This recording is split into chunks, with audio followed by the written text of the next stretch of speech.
Mississippi State in Starkville on a beautiful Friday morning. Campus has come to life. It is warmed up outside as well. It's summer Mississippi. Absolutely. That is the voice of Jim Leggette. He is a lecturer of economics here at Mississippi State. And we're going to hit on a couple of different things with him. First of all, I'm not going to say give me your assessment of where we are economically as a country. I probably but you are. I probably would need to give you a little bit longer than 10 minutes to talk about that. But when you look at inflation rates, you look at interest rates, the Fed continuing to raise rates, where are we right now in like the elevator pitch version? I would say if we look at the things folks care about. Unemployment, inflation, gas prices, we're kind of okay, but not great. Okay. Inflation's down from 9 to 3, which is good. I think it should be 0, but that's a different discussion. I think there's a general kind of angst about the economy. Me being me is $32 trillion of debt, which is 120% of what we produce. That's going to bite you one day. Yeah. Now, interest rates are probably the downside, but you're paying the piper for having money too cheap for too long. Global question here. Yeah. There are some signs that China is having a little bit of a downturn in its economy. Yeah. I was reading a story this morning about one of their largest builders of residential property, which they thought was bulletproof forever, is in big-time trouble. You mentioned the $32 trillion debt. Yeah. China holds a lot of that. About 15% to protect. Is an economic downturn in China problematic for us as it pertains to the debt? Well, it's more generally, it's problematic to the world. Okay. They're the second biggest economy, and if they're not buying stuff, that's a problem. And if we're not selling them stuff, that's a problem. If we're not buying stuff from them and they're not buying stuff from us. And I think what's interesting, I always wondered about this. Everybody thought China was invincible about 10 years ago. Yeah. And I go, yeah, but nobody's invincible. Since you spent a lot of time in the sports world. United States post-World War II was a pretty hot economy. Well, yes, because everybody else was $32 trillion in debt. Yeah, but everybody else was on their knees. Well, and then plus, that's true. When you stop feeding a military of 16 million, you can stop it. But this one's a little different. But the thought I was going to have you going down is, economies look invincible for a while, but it never lasts. Just as, say, football dynasties never last. We were having this discussion 20 to 30 years ago. We would have thought Japan was invincible. And then all of a sudden they hit a wall. And they've kind of just – Japan's at 250% debt to GDP. So, that's a problem. So, now, if, say, Botswana, you're done.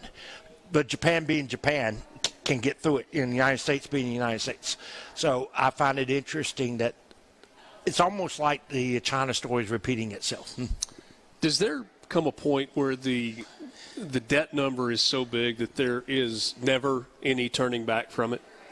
That debt load just gets carried in perpetuity? Or is there a point where you have to pay the piper?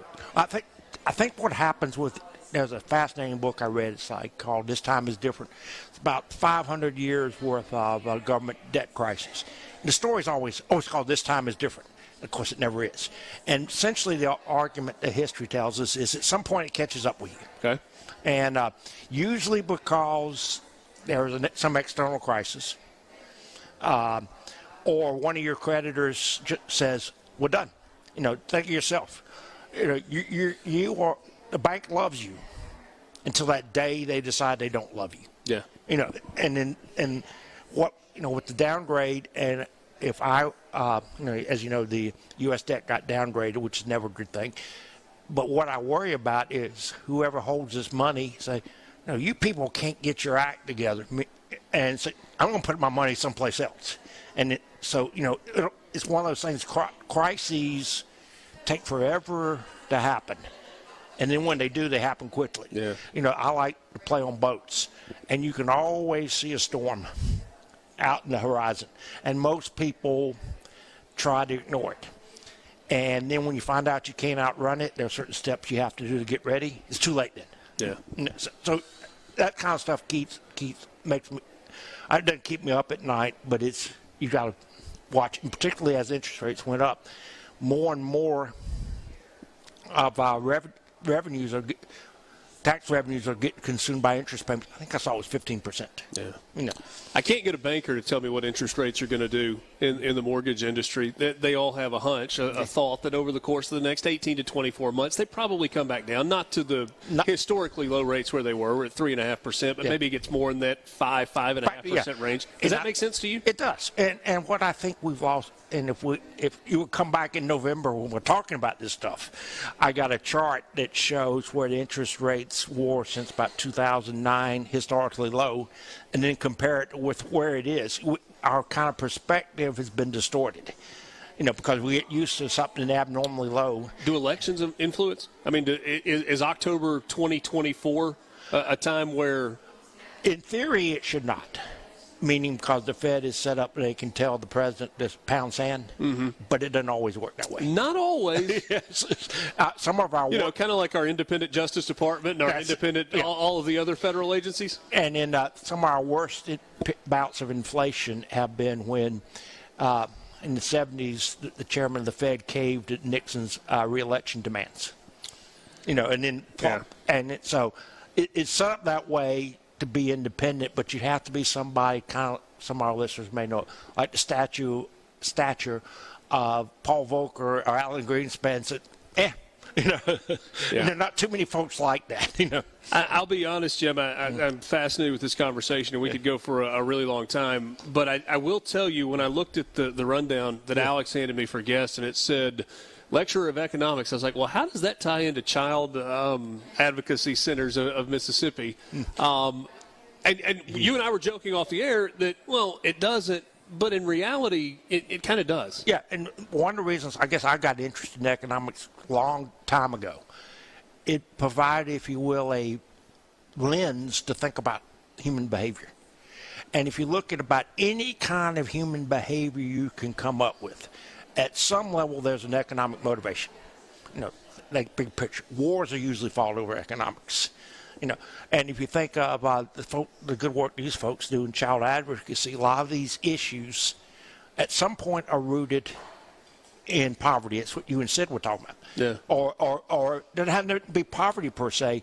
A family in financial crisis, mom and dad get stressed, and that happens on the other kids. So what I think the answer to your question is economics is probably at the root of some of these things we're talking about.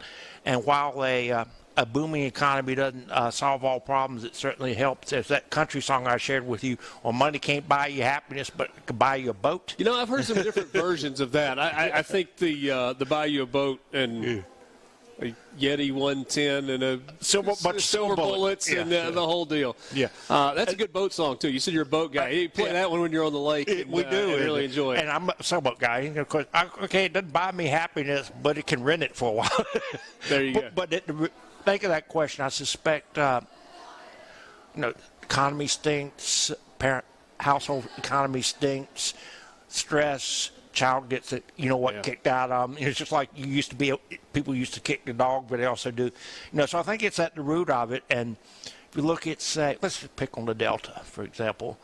You got this kind of vicious cycle. Yeah.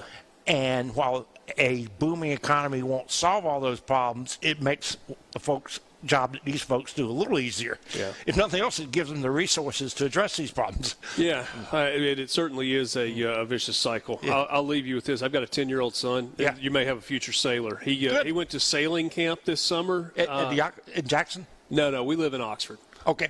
So this was at Sardis Lake, the Sabachiers, who are big sailors. Yeah. An incredible camp. And it wasn't one of those deals where it's like, hey, we're going to tell you about it. You got to go do it. They got in. They walked through the safety instruction, and then they got on a boat. Well, that's how I learned. And he had a blast. That's how I kind of learned is my dad thought was one chapter ahead of me in the book, and we just kind of figured it out. There you go. I like that. Of course, there's also something to be said for one of those boats that's got twin 250s on the back. Well, when there's no wind and it's 100 degrees, yes.